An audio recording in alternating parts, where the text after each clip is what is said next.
ირანმა დუბაიზე თავდასხმა განახორციელა და არაბთა გაერთიანებული საამიროების პასუხმა ის ხაზი გადაკვეთა, რასაც თეირანი შესაძლოა არ ელოდა. ამ ხუთშაბათს 2026 წლის 30 აპრილს კრიზისი მხოლოდ სამხედრო საკითხი აღარ იყო და გადავიდა ნავთობის, ფულისა და ირანის რეჟიმის ეკონომიკური გადარჩენის ცენტრში. რამდენიმე კვირის განმავლობაში დრონებისა და რაკეტების შეტევის შემდეგ საამიროების ტერიტორიებზე აბუ-დაბიმ გადაწყვიტა გამკაცრება. ის გამოვიდა ოპეკიდან და ოპეკ პლუსიდან.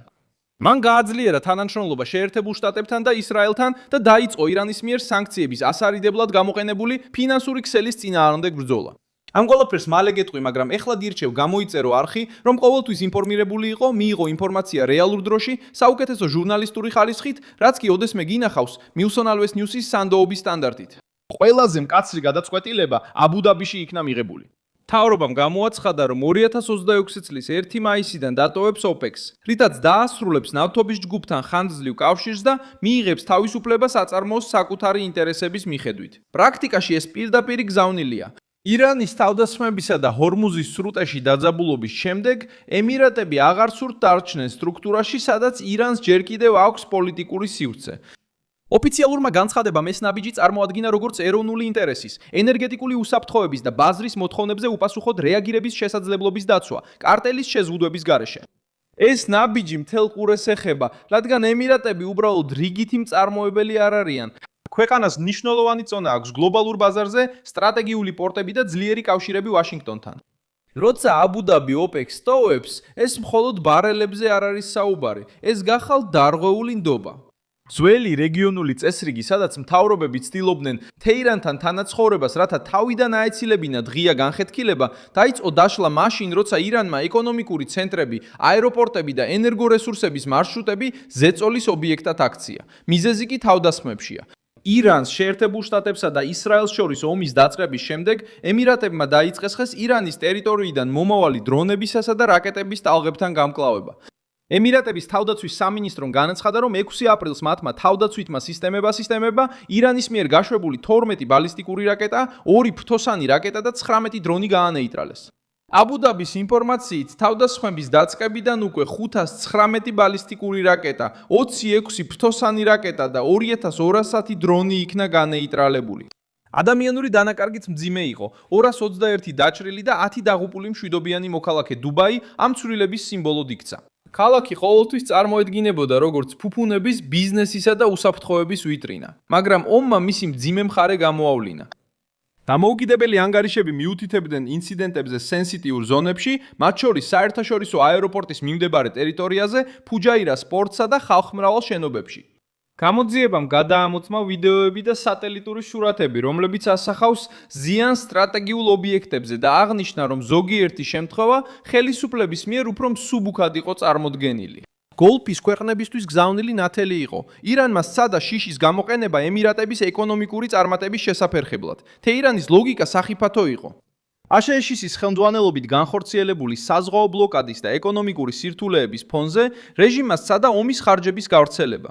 სამოქალაქო ზონებზე, აეროპორტებზე, პორტებსა და ენერგეტიკულ ობიექტებზე თავდასხმით, ირანი ცდილობდა გოლფის მეზობლები დაეყოლიებინა, რომ ვაშინგტონზე ზეწოლა მოეხდინათ თეირანისთვის სასარგებლო გამოსავლის მისაღებად. თუმცა შედეგი საპირისპირო აღმოჩნდა.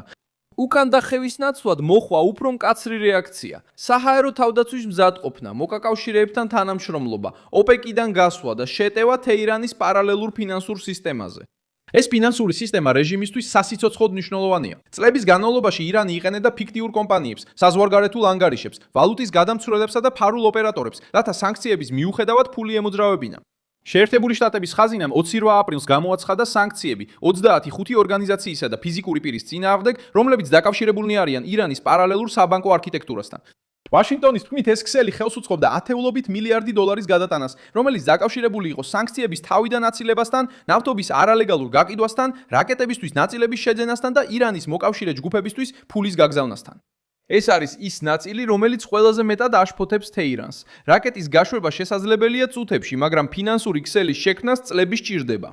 როდესაც შეერთებული შტატები ხურავს ბანკებსა და შუამავალ ფიქტიურ კომპანიებს, რეჟიმი ჟანგბადს კარგავს. და როდესაც ემირატები, რომლებიც ადრე ირანული ფულის ფარულკარად ითვლებოდნენ, ამ თამაშს აღარ ითმენენ, დარტყმა კიდევ უფრო ძლიერია. აბუ-დაბი კარგად იცნობს ვაჭრობის, თვირთების, ანგარიშებისა და კომპანიების გზებს. ამიტომ პასუხი მხოლოდ სამხედრო არ არის. ეს დართმა რეჟიმის ჯიბეზე მოდის. ოპერაცია ეკონომიკური რისხვა ასევე მიზნად ისახავს ჰორმუზის სრუტეს.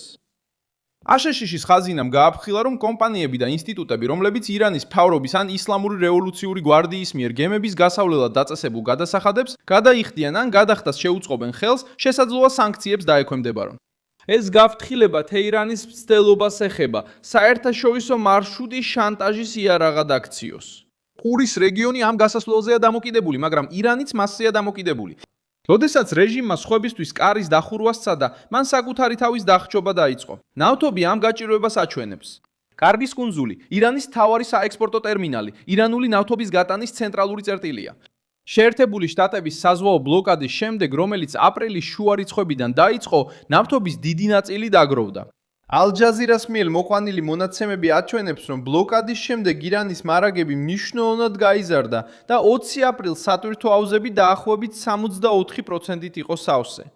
სკოტ ბესანტმა განაცხადა, რომ ირანის საზღვაო ვაჭრობის შეზღუდვა პირდაპირ მთავარ შემოსავლის წყაროებს უტევს რეჟიმს. ირანისთვის ეს დამანგრეველია, რადგან ნავთობი მხოლოდ ექსპორტი არ არის. ეს არის ფული, მყარი ვალუტა, გავლენა და შიდა გადარჩენა. თუ კარგად ვერ გაპირდის, რეჟიმი კარგავს იმპორტის შესაძლებლობას, მოკავშირეების დაფინანსებას, სოციალური დაცვის ქსელების დაფინანსებას და თავისი პოლიტიკური მანქანის შენარჩუნებას. ამიტომ დუბაის წინააღმდეგ მუქარა თეირანში შეიძლება აღიქვეს, როგორც მოლაპარაკების იძულების გზა. მაგრამ შედეგი იყო უფრო ფართო ფრონტი თავად ირანის წინააღმდეგ. ემირატებს ასევე აქვთ სტრატეგიული უპირატესობა. ემირატების ნავთობის ნაწილი შეიძლება ჰორმუზის სრუტის გვერდის ავლით გავიდეს, ინფრასტრუქტურის გამოყენებით, რომელიც ქვეყნის ტერიტორიას გადაკვეთს ომანის ყურემდე. ამ მარშრუტს აქვს ლიმიტი, მაგრამ ამცირებს ჰორმუზის სრუტეზე პირდაპირ დამოკიდებულებას და აძლევს აბუ-დაბის იმ უპირატესობას, რაც ირანს არ აქვს. სანამ თეირანი ბლოკირებით იმუქრება, აბუ-დაბი ცდილობს მსოფლიოს აჩვენოს, რომ შეუძლია მეტი ნავთობის წარმოება და ბაზრის სტაბილიზაციაში დახმარება, როცა საზღვაო გზა უკეთ ამუშავდება. ამ გათვლაში შეერთებული შტატები ცენტრალურ ძალად გვევლინება. ტრამპის ადმინისტრაცია მიესალმა შეერთებული შტატების გასვლას. შეერთებულ შტატებს აქვს ყველაზე დიდი პოტენციალი, რომ საშუალოვადიან პერიოდში ენერგიის მიწოდება შეანციროს. ამავე დროს ვაშინგტონი ამკაცრებს სანქციებს, ზეწოლას ახდენს ირანული ნავთობის ოპერატორებზე და ცდილობს შეწყვიტოს ის ფინანსური ნაკადი, რომელიც ისლამური რევოლუციური გვარდიის დაფინანსებას უზრუნველყოფს. ეს არის რეჟიმზე შეტევის ერთ-ერთი გზა ბომბებზე დამოკიდებულების გარეშე. შემოსავლის შემცირება, მარშრუტების ჩაკეტვა და თეირანის იზოლება აირჩიოს შეთანხმებასა და გამოფიტვას შორის. შეთანხმებების შემდეგ ემირატები ღიად დაახლოვდნენ ისრაელთან, რამაც ირანის რეჟიმი გააღიზიანა. ომმა დააჩქარა ის, რაც უკვე მიმდინარეობდა. ყურის ქვეყნები ისრაელსა და შეერთებულ შტატებს თავდაცვის პარტნიორებად აღიქვამენ ირანული რაკეტებისა და დრონების წინააღმდეგ. ირანმა სცადა ამ დაახლოების დასჯა, მაგრამ საბოლოოდ დაადასტურა, რატომაც აბუ-დაბი ამ დაცვის ქსელს ეძებდა. ირანის მუქარა ემირატების მიმართ მუქარითა და დაშინებით იყო გამყარებული. რეჟიმთან დაკავშირებულმა პირებმა აბუ-დაბი დაადანაშაულეს ვაშინგტონთან ალიანსში ახალი თავდასხმისთვის და დაფირდნენ, რომ გაკვეთილს ასწავლიდნენ. მხოლოდ ისაა, რომ ეს შეტყობინება უკვე აღარ აქვს იგივე ეფექტი. სამოქალაქო ტერიტორიებსა და ეკონომიკურ ცენტრებზე თავდასხმების შემდეგ ემირატების მთავრობა ნაკლებად მზად ჩანს მიიღოს ძველი თამაში, სადაც ირანი პროვოცირებს, ემუქრება, უკანიხევს და შემდეგ ცდილობს დაბრუნდეს სპარსეთის ურის ფინანსურ კულისებში. ზეგავლენა დუბაისა და აბუ-დაბის ფარგლებს სცდება. სპარსეთის ყურის თანამშრომლობის საბჭომ, რომელიც ბარეინის, ქუვეითის, ომანის, ყატარის, საუდის არაბეთისა და ემირატებისგან შედგება, უარყო ირანის კონტროლის იდეა ჰორმუზის სრუტეზე და წინააღმდეგი გამოვიდა გემებისთვის გადასახადების დაწესების. ეს აჩვენებს, რომ თეირანის იზოლაცია მხოლოდ ვაშინგტონისგან არ მოდის. შეშფოთება იზრდება მეზობლებს შორის, რომლებიც კარგად იცნობენ მუდმივი საფრთხის ქვეშ ცხოვრების ფასს.